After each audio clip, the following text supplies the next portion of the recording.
भाई साहब एक जमाना था जब रात को है ना 12 बजने के बाद ऐसी टेंशन होती थी कि भैया की भूत भूत आ जाएंगे, मतलब शांति सी मच जाती थी और सब अपने अपना रजाई में मतलब कोने से कोने में घुसते थे।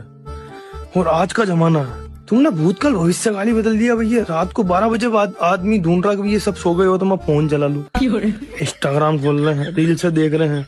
भैया भूत वेटिंग में खड़ा हुआ कि भैया सोए तो भाई थोड़ा बहुत डराऊं मराऊं, पर डर ही ना रहा है। फिर कह रहे हो कि भैया गर्मी ज्यादा पड़े, तुमने नेचर से छेड़छाड़ कर दी भैया तुमने।